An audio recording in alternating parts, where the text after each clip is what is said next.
Right, there's still a few people joining, but we'll get going, I think, right now. Fantastic to see so many people from many different organizations. A very warm welcome to the webinar. We're going to be recording it. I see there's a question there already in the questions tab. Well done, Jael, in using the chat, the question feature there. This webinar is on preparing the logical framework and theory of change for GCF Readiness Funding Proposals. It's one great pleasure to welcome you all to this. We really hope it's very useful to you. At this time of COVID lockdown, many of us all around the world are locked down, and it's all the more important to come together from our homes. Family are around. My daughter, my son might walk in at any moment. But to think deeply, to take this time to think deeply about how to design better, more effective climate change projects. You know, caring for humanity must go hand in hand with caring for the planet. It's my real great pleasure to welcome so many of you here today. Great to see people from UN agencies, from development banks, aid agencies, civil society, local governments, and of course from NDAs and governments. Really great pleasure to welcome you here. As you know, webinars and online meetings are happening a lot these days, and it's possible that our webinar system stops working in the middle sometime. If that happens, please don't worry. Keep an eye on your email and we'll reschedule. Try and do it on another day. If things keep going, we'll record it anyway, so we'll send you the recording of it. So don't worry about that. Ask questions as we go, answer the polls as we go, and of course, apologies in advance if there's some connectivity problem. My name is Grant Ballard-Tremeer. I'm the CEO of ECO. I set it up now over 20 years ago. We're a company that is deeply committed to addressing climate change throughout the world by designing climate mitigation and adaptation projects. We've been supporting climate clients with project formulation expertise now for more than 20 years across a range of funds like the GCF, the Adaptation Fund, Global Environment Facility, and so on. We help to develop low carbon climate resilient projects that are more effective, for longer lasting impacts with strong country ownership. And the way we do that is by understanding how markets function, really getting down to the roots of how things work and understand what changes can be made to bring about a sustained and a lasting change. We're passionate about spreading good practice on project design, and our training through the ECO Institute, which is a division of ECO, is part of spreading that good practice. Over the years, we've conducted online and face-to-face training in countries across Africa, Asia, Central and South America, and of course in Europe. Why are we doing this webinar? Well, it's in response to the recent GCF webinar on the updated readiness program, which introduced their revised templates, the new readiness guidebook. We noted that there were a number of tricky topics that have now been introduced. Since these are things we as a company and as experts do regularly, and we cover in detail in some of the longer training sessions that we run, we thought it might be useful to try to help out through this short webinar. We only have a short time, and many people have joined. At the moment, 319 people on the call. So we're not going to have time to get through all the questions and to answer sort of dedicated things that you may have, but we'll do our best to answer everything by email afterwards, even if we don't get to your question. Well, our agenda today is we're going to have two presenters, Morna and Ben. They'll be leading the workshop, and there will be a short Q&A after each of their presentations. We'll look at the questions and prioritize ones that we can deal with and that lots of people have questions about. The way that it works is you click on that question tab. It's fantastic. Some of you have already posted questions there. And also there's a little button on the side where you can upvote them. So if you have a look at questions that other people have asked, if you're keen on hearing about that too, upvote it. When you give it a higher score, that means that we will be able to prioritize it in our answer. We're going to finish this webinar in an hour beginning to end. So at the top of the hour, we'll bring the webinar to a close. On polls, just click there. There are currently, you can see the one poll, and we are just launching another one around the logical frameworks. If you could head over to that one right now and just let us know a bit about your level of experience with logical frameworks. It'll help us to guide along the way. Great. So that's going to be our agenda. Ask your questions, upvote them as we go. We'll answer after Morna's presentation, after Ben's presentation, and please answer them as we go. Let's get going. Well, Morna will make the first presentation. She is one of our senior consultants with over 10 years of experience in climate change policy, project formulation, and in training. And one of Morna's special skills is explaining how logical framework works. The log frame is used in very many different types of projects, but Morna now is going to talk about some of the peculiarities, the special things to do with the logical framework for the readiness proposal.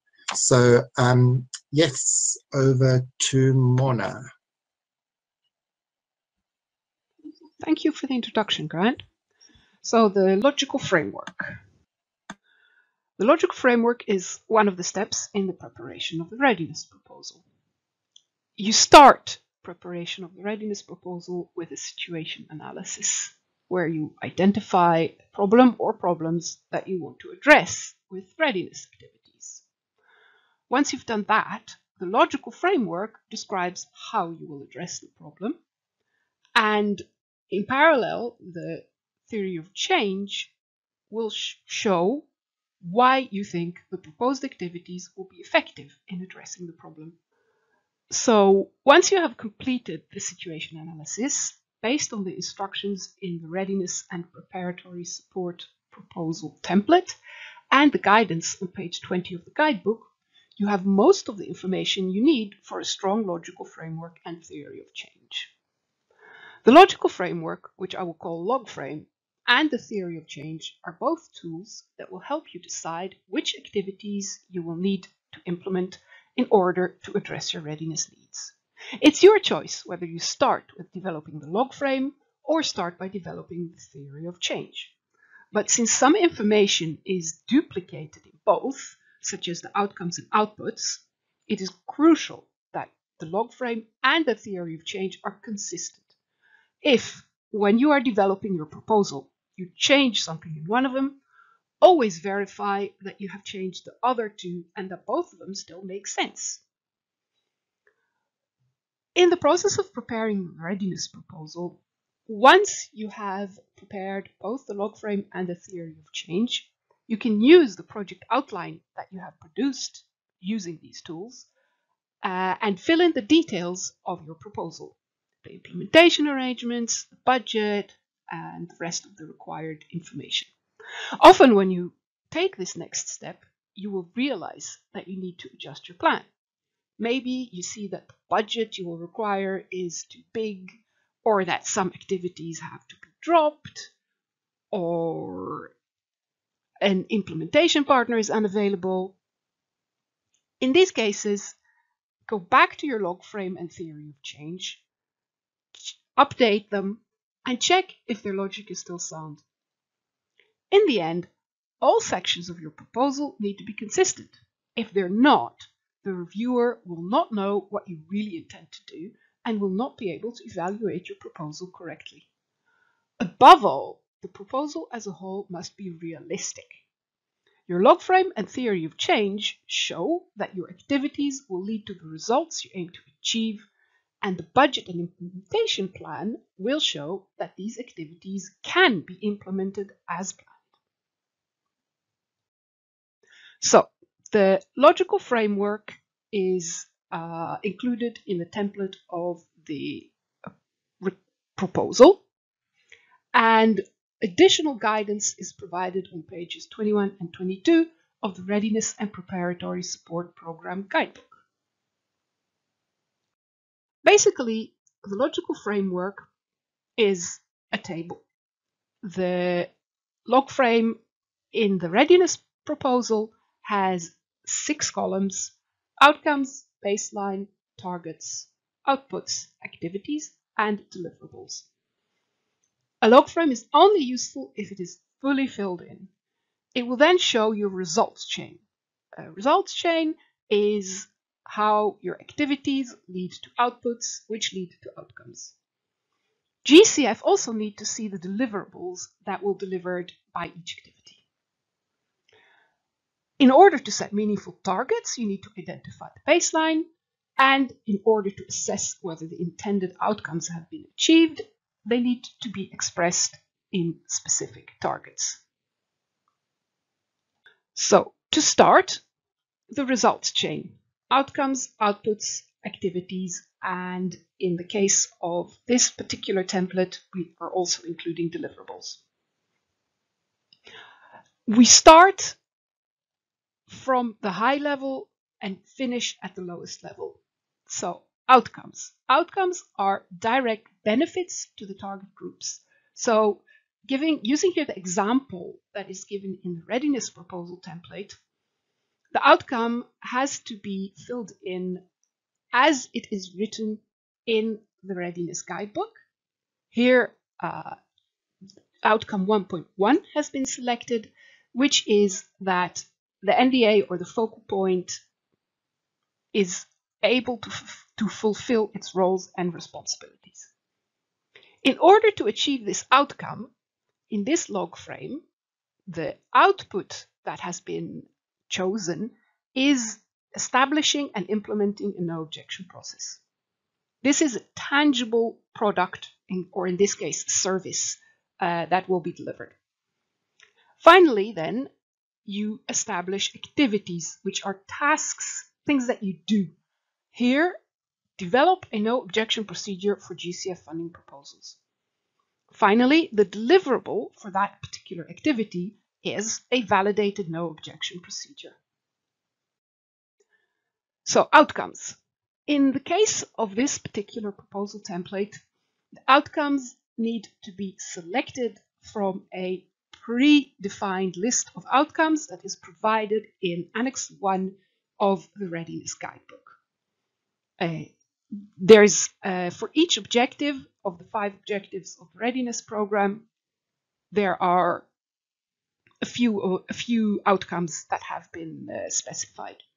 And you need to choose among those the one or the ones that are most aligned with the needs that you have identified in your country. You can choose more than one outcome, but 3 or 4 is usually the maximum if you want your project to be manageable. And if you have a specific focus, then it is perfectly fine to choose only 1 or 2 outcomes. In the example I give here, a country has an accredited direct access entity that is struggling to get a project approved.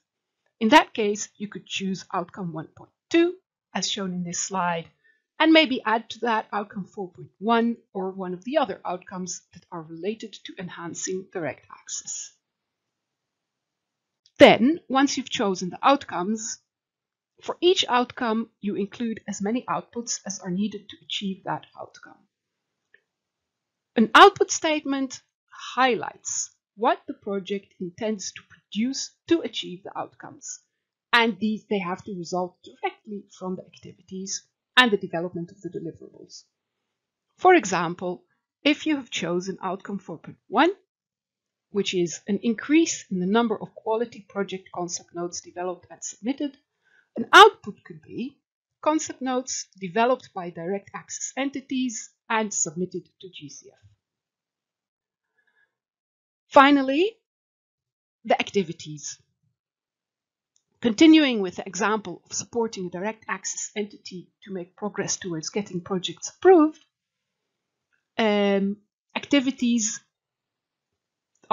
examples of activities are given in this slide. There's an indicative list of activities for readiness support in Annex 2 of the Readiness Guidebook. This includes quite a lot of the types of activities that you might want to engage in. Not all of them, so this list is indicative.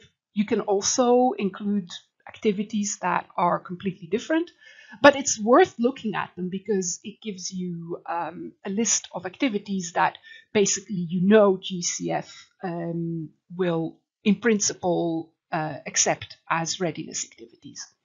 And you can also take an activity in the list and adjust it slightly if you need to. Continuing with the example, if we want to support direct access entities to make progress towards getting project approved, then, for example, under Objective 4, we have the activity developing concept notes for priority sectors for submission to the GCF. Now, for each output, you include as many activities as needed to produce that output. Once we have completed the results chain in our log frame, we need to check that it makes sense. This is activity that happens from the bottom up. So in contrast to the development of the results chain, where you start with deciding on your outcome, in this case, you start by checking the link between your activities and deliverables. So activities will be done when the deliverables have been completed. Using the examples given in the previous slides, the activity developing concept notes for priority sectors would be completed once you have delivered a certain number of concept notes. Then, checking the logic of the rest of the results chain, if activities are done, then the outputs can be produced.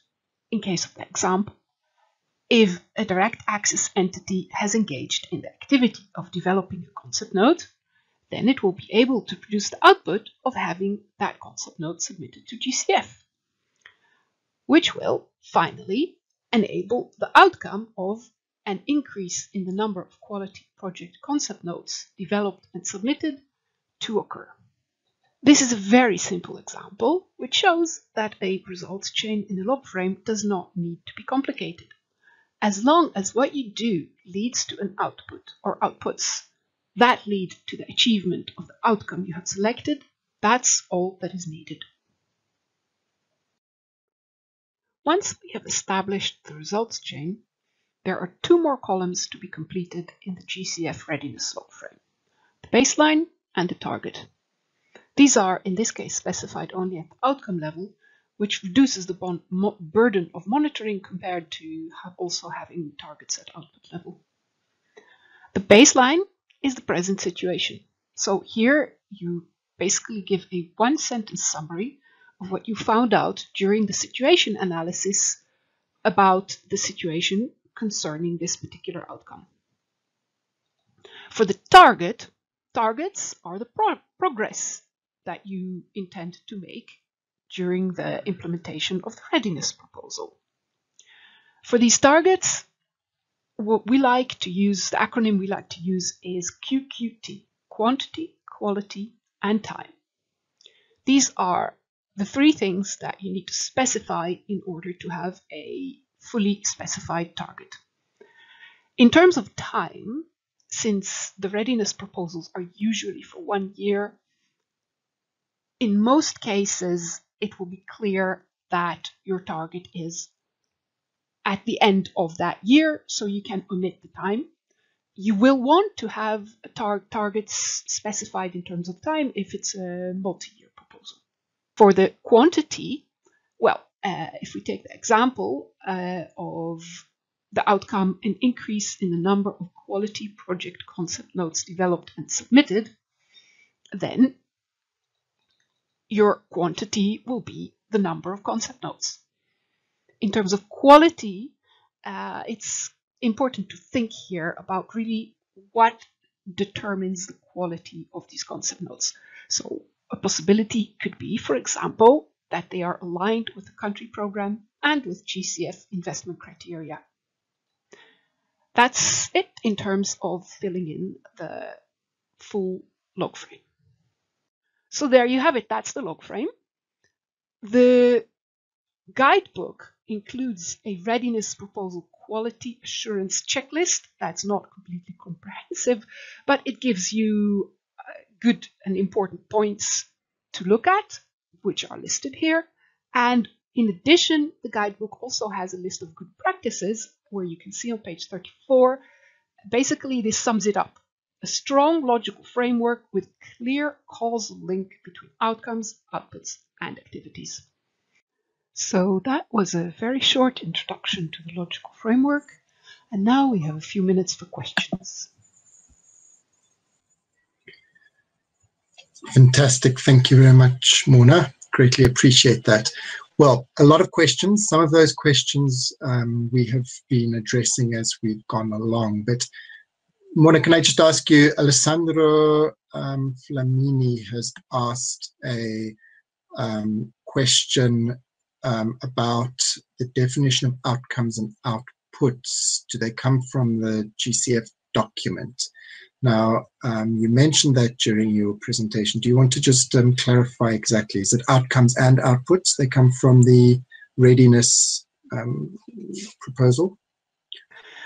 So no, well, I'm not sure whether the question is about the outcomes and outputs themselves, or the definition of what is an outcome and what is an output. So I'll answer both questions.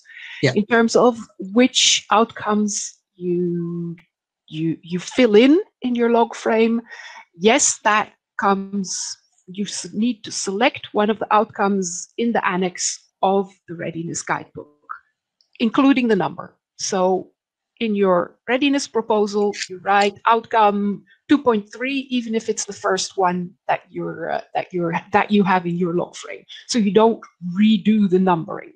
Yeah. Outputs are selected for each readiness proposal.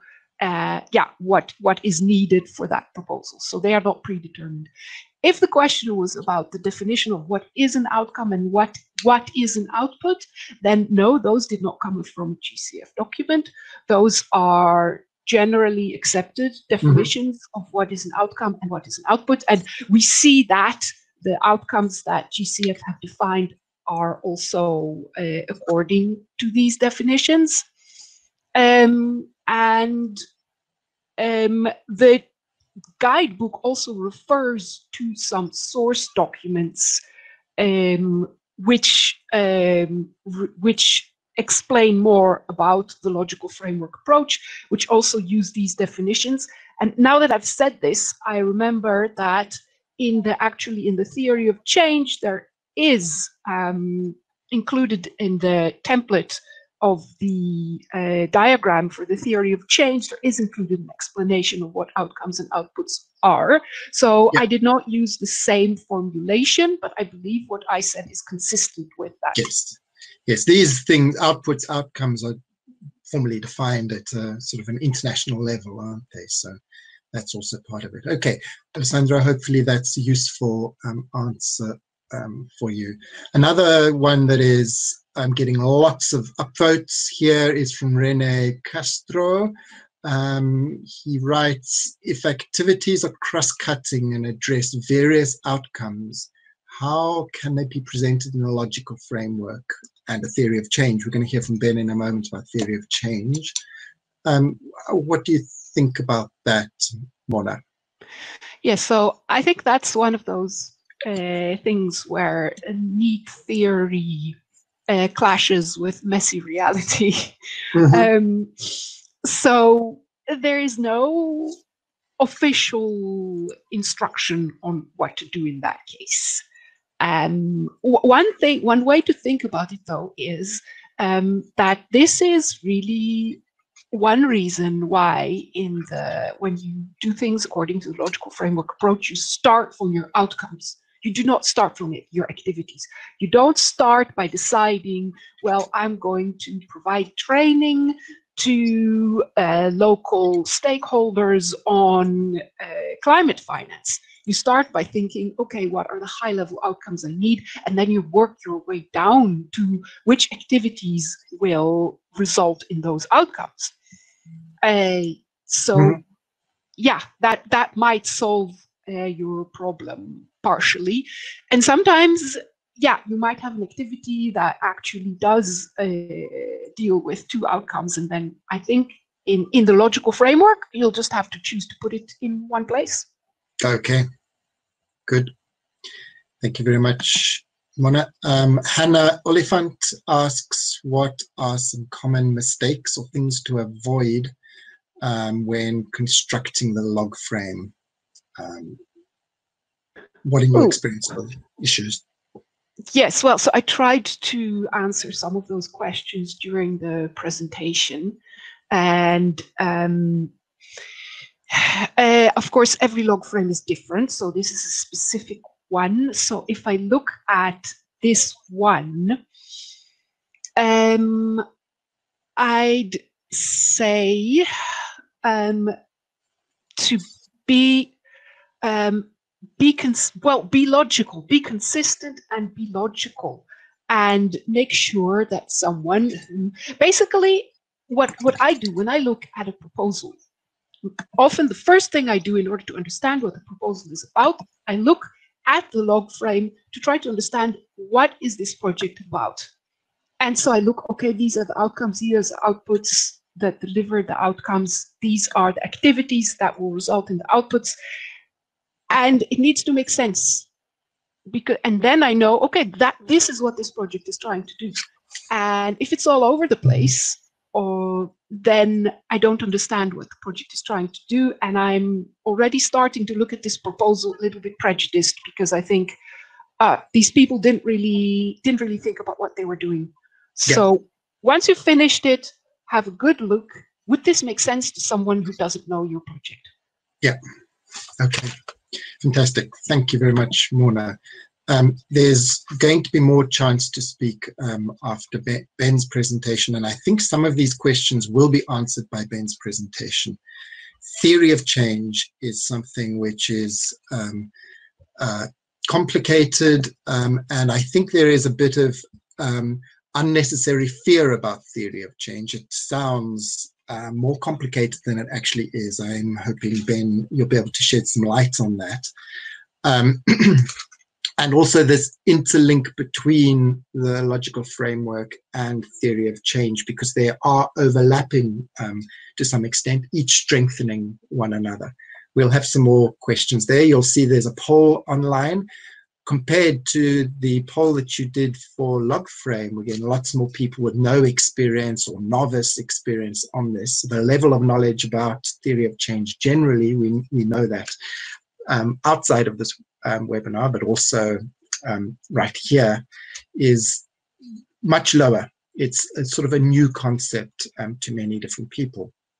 Well, Ben will shed light on this. Ben is one of our senior consultants. He has over 10 years of experience in project formulation, does a lot of climate finance readiness work, capacity development, country programming work. And he's also a board director of the Climate Markets Investment Association, the CMIA, which is an industry group related to climate markets. So Ben brings lots of experience and knowledge into the subject. Over to you, Ben. Thank you, Grant, and also thank you, Morna, for your previous introduction. The theory of change is something which in our experience causes a lot of confusion for people developing projects. Likewise, in the GCF Readiness Proposal development, it's likely to cause a lot of pain. And I hope that this short presentation will help to address some of this confusion and make it clear what the expectations are for the theory of change in the GCF Readiness Proposal. Morna described the overall steps to developing a GCF Readiness Proposal. As you said in the situation analysis, you will identify a problem or problems that you want to address with the readiness activities.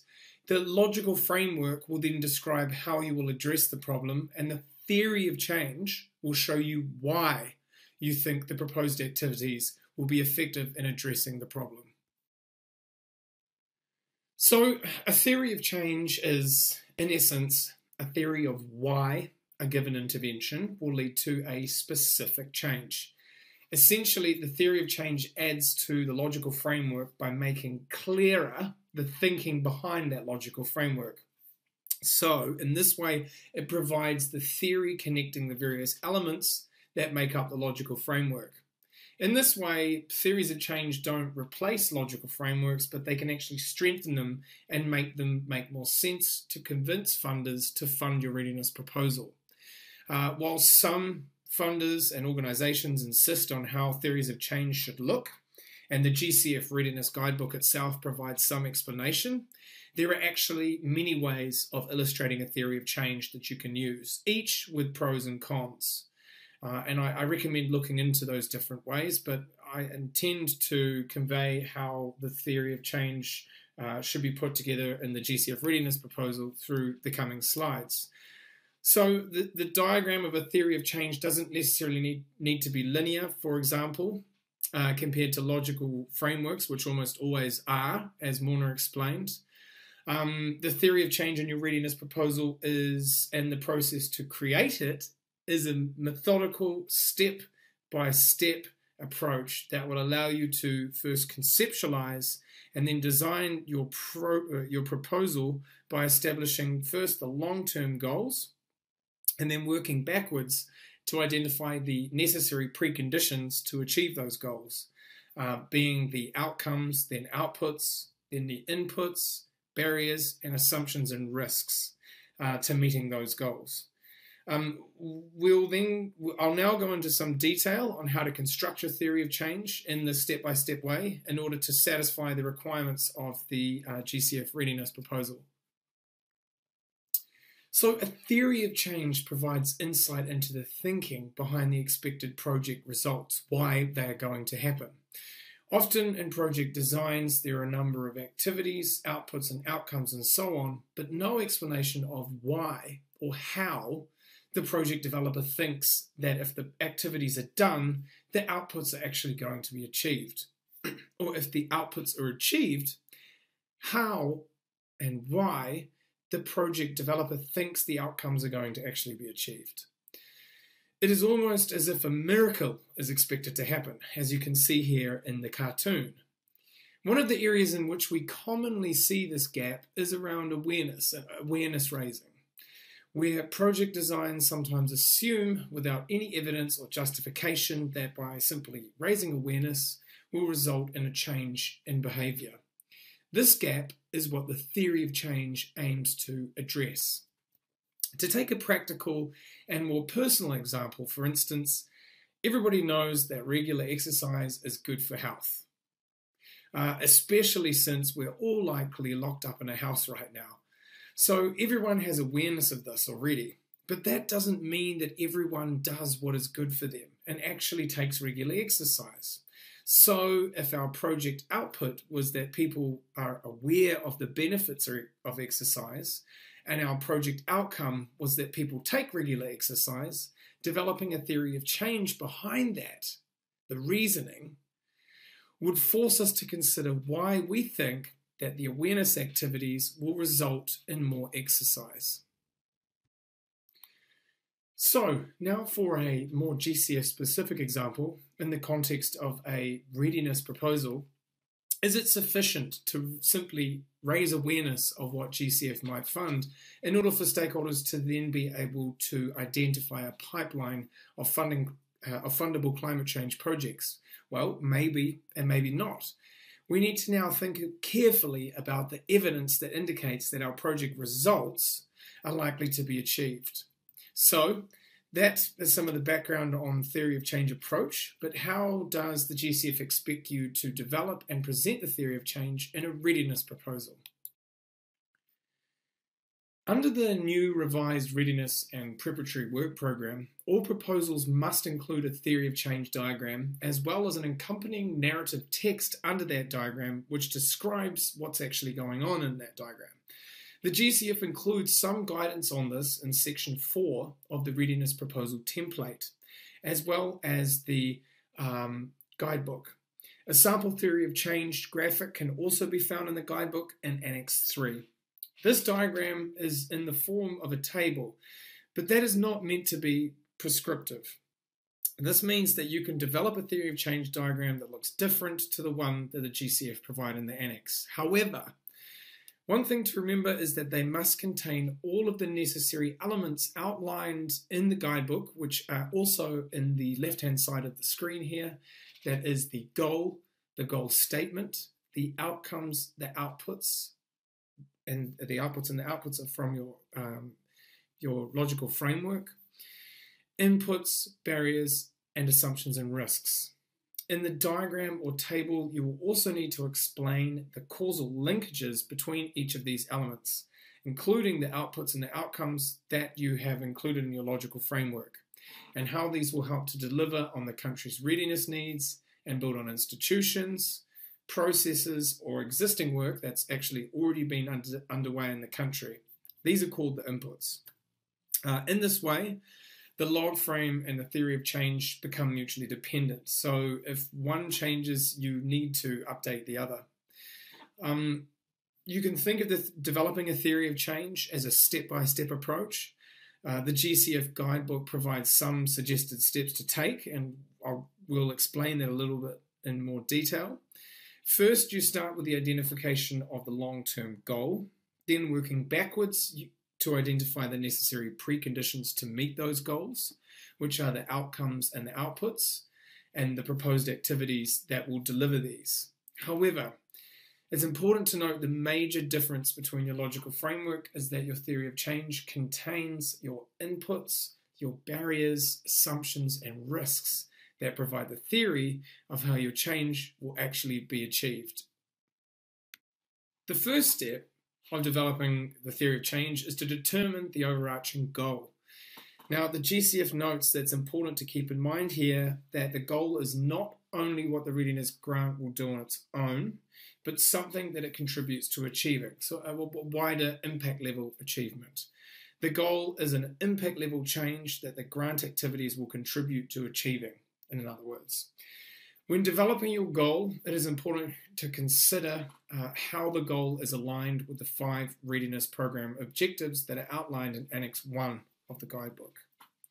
The goal statement, on the other hand, is the second step of the theory of change, and it is usually structured in a way that if we do something, then we will achieve something because of something else. Here is an example of a goal and a goal statement. The goal statement in this example is to reduce vulnerability to the impacts of climate change in critical regions of a country. The goal statement in this case might read, if the country builds enabling institutional planning and programming environments for adaptation at the national and subnational level, then the country will be able to identify, design, and implement adaptation investments in line with national priorities because knowledge on key vulnerabilities will be generated and shared, feeding into the effective coordination mechanisms and investment plans for resilience. After your goal statement, you should include your outcomes, then your outputs that lead to these. You can see these in the slide here that I showed earlier. Analyzing the relationship among the various project outcomes is crucial to the design of a solid theory of change. This might be included in your diagram, but it will certainly be included in the narrative. As mentioned earlier, it is important to note that the goal statements, outcomes, and outputs are dynamic, and they may change during the process of you developing your theory of change and the overall proposal. You might have to revisit those as you develop your barriers, assumptions, and inputs. Next, after, of course, your outputs, you have your inputs and barriers. For your inputs in the readiness proposal, these are the existing activities that are happening in the country or those that have previously happened. They also include lessons learned from previous readiness proposals, and it's really important to highlight these in your work. The GCF Secretariat has told us that the use of inputs in this section in the theory of change often does not demonstrate the complementarity or the coherence of the current project with any previous readiness grants in that country or with similar capacity building or technical assistance delivered by others, such as bilateral donors or multilaterals. Other shortfalls have included no anchor in the existing policy regime, how your project actually contributes to achieving nationally determined contributions, low emissions development strategies, for example, sustainable development goals, and how it's aligned with other climate change strategies or plans in the country. And this doesn't demonstrate country ownership in that way. Next, we have barriers. Barriers are a real critical part of the theory of change within your readiness proposal. At this stage, the barriers that prevent the realization of your outcomes should be identified and listed. Are there any barriers? These are the questions you need to ask that will prevent the outputs from realizing your outcomes. What's going to potentially stop you from blocking and block process? When your barriers are actually aligned with your assumptions and your outputs, it may be then required again that some of the outputs and even your outcomes are rearranged. And that may take you back to the start and thinking about how you're going to address those. Next, we have assumptions. Now, assumptions are the critical linking points between your outputs, outcomes, inputs, and activities in your project.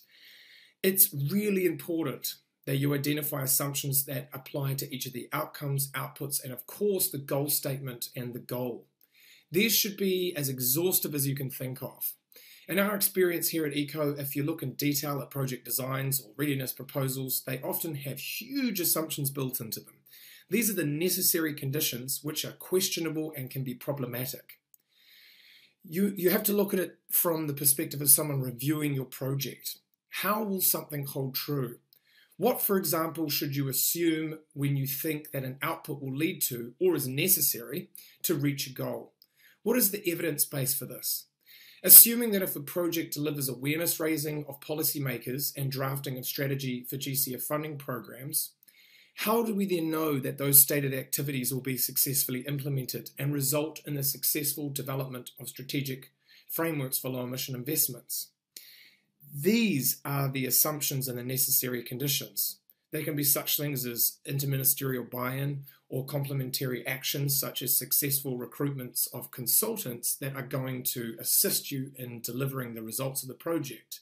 They must hold true in order for you to achieve the project results and ultimately the goal. Here, we assume that in order to achieve a successful output, it has to hold true. While making these assumptions, it may be required again for you to rearrange some of your outcomes and outputs in order to make sure that the theory of change applies realistic assumptions linked to all of the project outcomes.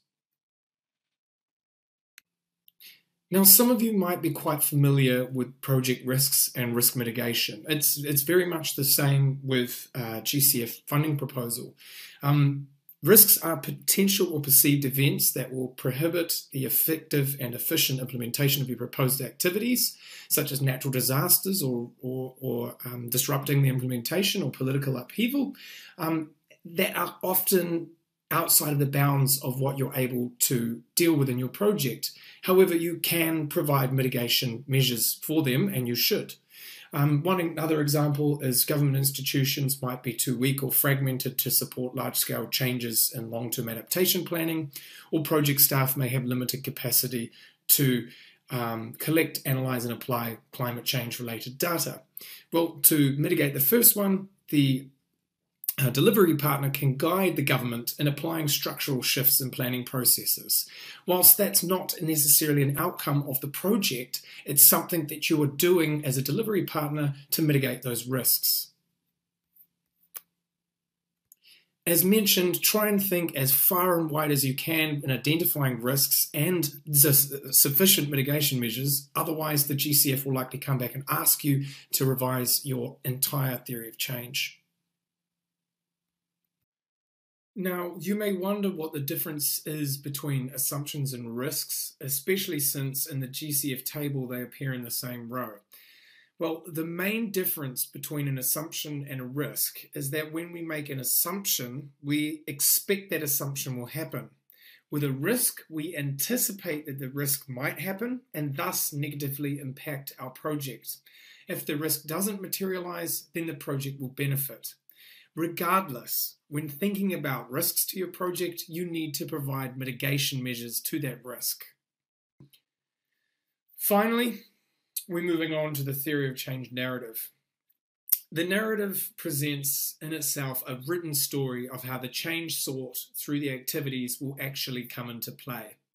And it provides a little bit more background between the interactions that you can show by arrows between different components of your theory of change diagram. It is important here to remember that when formulating your narrative, that the objectives and related outcomes for readiness proposals must use the wording and numbering of the outcomes as provided in Annex 1 of the Guidebook, and you also have to use the outputs that you have included and outcomes you have included in your logical framework. The narrative here needs to expand on the theory behind the diagram, on your theory of change diagram, behind the results chain inputs, outputs, outcomes, and the goal, and specifically how this mitigates the barriers and reduces the risks that you've described. These are all factors which you usually cannot explain in detail in the theory of change diagram itself. There are a few questions now, of course, that you can ask to help strengthen your narrative. Firstly, ask, does the narrative highlight and describe the overall logical flow of the intervention and the key hypotheses or questions which the program is based on? Are there clear linkages here? We can often number these linkages to make it easy for the reader to follow the logic. So you will put the number on the theory of change diagram and then explain the thinking behind that link between two different things, such as outputs and outcomes. Secondly, does the narrative define clearly how the support requested will actually contribute to or strengthen durable institutional capacities to implement programs and projects? And also, thirdly, does it articulate how a proposed activity will address priorities identified in nationally determined contributions, as well as address or build upon GCF country programs that already exist in the country if they have already been established? And how does it result in the development of specific programs and projects that will seek the support of GCF and other sources? Once you have drafted the narrative, go back and ask these questions again. So I hope that the presentation has provided some insight into the background of the GCF, the development of a theory of change behind a GCF readiness proposal. I'm looking forward to answering some of your questions now, as is Morna. Yep, thank you very much, Ben. Good to get that introduction. We've received lots of questions. Let's dive right in to it. One of the ones that received quite a number of votes is from Stabello. Excuse me if I'm not pronouncing your name correctly. You write, given the overlap between the two, do you need to have both the logical framework and the theory of change? Can you just do one and leave the other out, but still have a strong proposal? Ben, do you want to have a quick answer on that? Sure, Grant, thanks. Great question. We often find ourselves asking that same question as well. However, it is absolutely critical that you explain the assumptions that underlie your logical framework, and you can do that by using the theory of change. Now, the model shows how the underlying assumptions connect things like outputs and outcomes. Without that, it's a guessing game with the logical framework. So the narrative itself as well that the GCF asked for, that comes after the theory of change, explains in a lot more detail what you can get out of both of those two diagrams. Okay, good. Thank you very much for that. Another question getting a lot of votes is from Lee Kando. Is a deliverable similar to an output? Morna or Ben, I don't know who would like to try and address that. Yeah, I can do that. So I've been thinking about that myself, because deliverables are not actually a column in the standard log frame as it has been defined when the logical framework approach was developed, for instance, by the European Commission many years ago. Mm-hmm. Deliverables have been added in this case by the GCF for this particular log frame. I suppose that this is to help them also get a clearer view of what deliverables exactly is a project delivering. Yeah. So yeah, deliverables are things that you deliver, but maybe a bit more specific. So a deliverable is something that you get signed off on. It's a report you write and then you get signed off on it. Mm-hmm. An output can sometimes be a bit, you can interpret it a bit more broadly. It Mm-hmm. doesn't always have to be something that the funder signs off on. Yeah. But there is some duplication and some some potential duplication. In deliverables normally got that contractual requirement. We're delivering something according to, whereas an output is one of those stages. But the similarity there is, isn't it, that an output we normally define as something. It's number of these. It's something that is concretely delivered. So that's where it has got the similarities. So Lee, it is similar. Certainly similar, but in the log frame, in the theory of change, call them outputs. In that point, I would say. I could use a contextual example as well. Briefly. For example, the training of the output is training of 500 people. The Mm-hmm. deliverables of that would be the training manual that might be produced. Yeah. The survey reports done and that build into it. So there could be multiple deliverables per outcome. That's a good point. Good point. Okay, hopefully that helps. Another one that's getting a lot of votes is, can you show a picture of a good theory of change? Now, Ben might well laugh at me because I removed that from his presentation. And the reason I did that is that they don't show up. You would just see little squiggles and boxes because they are normally big things and zooming in isn't good. But we'll send round a couple of examples. These are ones that GCF have accepted and one from a readiness proposal. So I think we can call it good. You will see some deviations from the requirements or the wishes that are expressed in the guidance. Ruth, you were asking that question about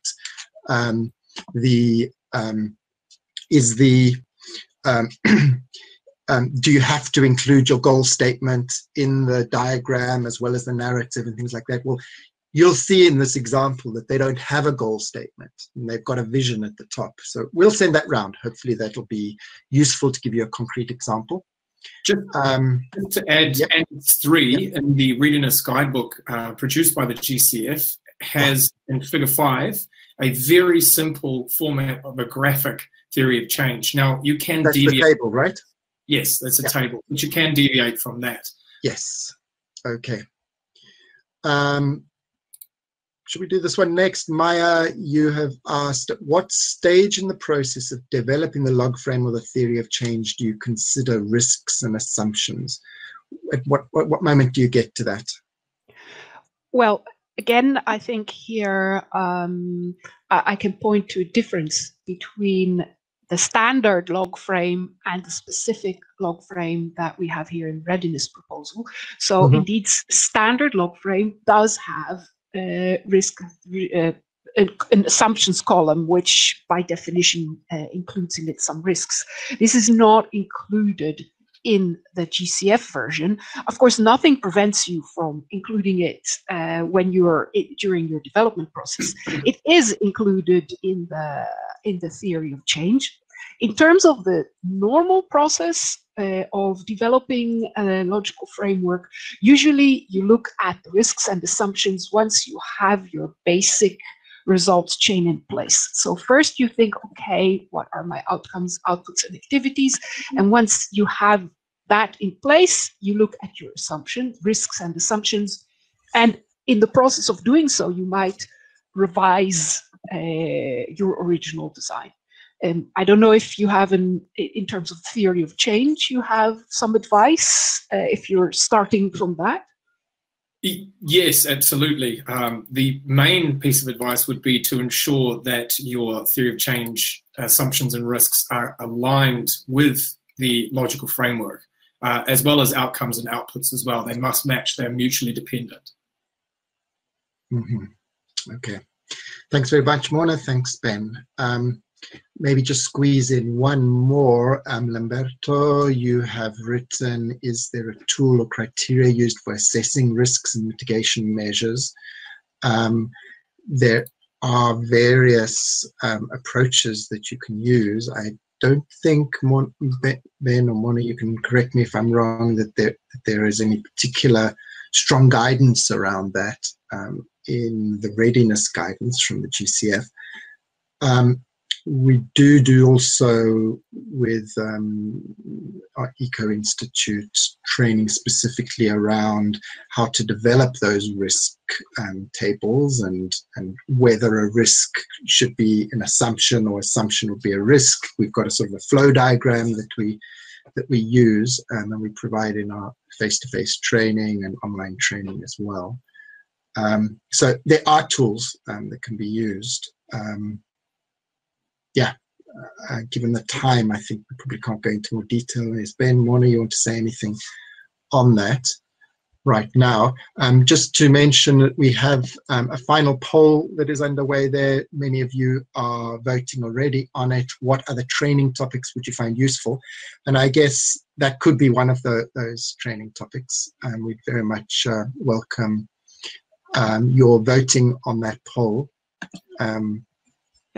So just Morna, you were going to say something. Quickly about the risks.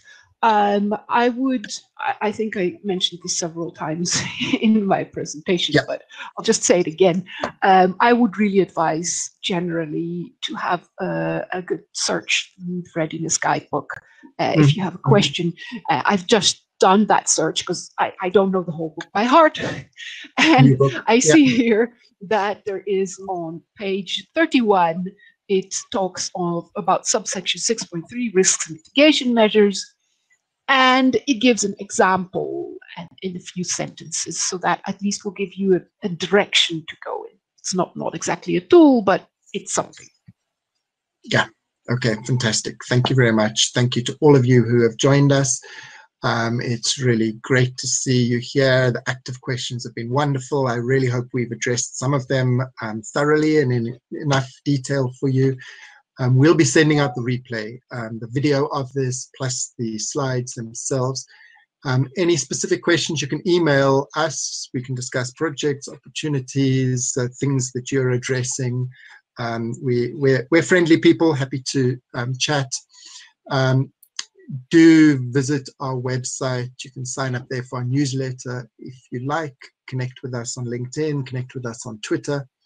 And if you have further questions or comments on the webinar to help with project work, please do get in touch. We're happy to help where we can. We are a commercial a company, and you can see here, been going for 20 years. We're B Corp certified, which means that we really are committed to benefiting the community, but we also have to make money as we go. And our Eco Institute is a training division that really tries to spread good practice and best practice around the world. We'll see you all at our next webinar.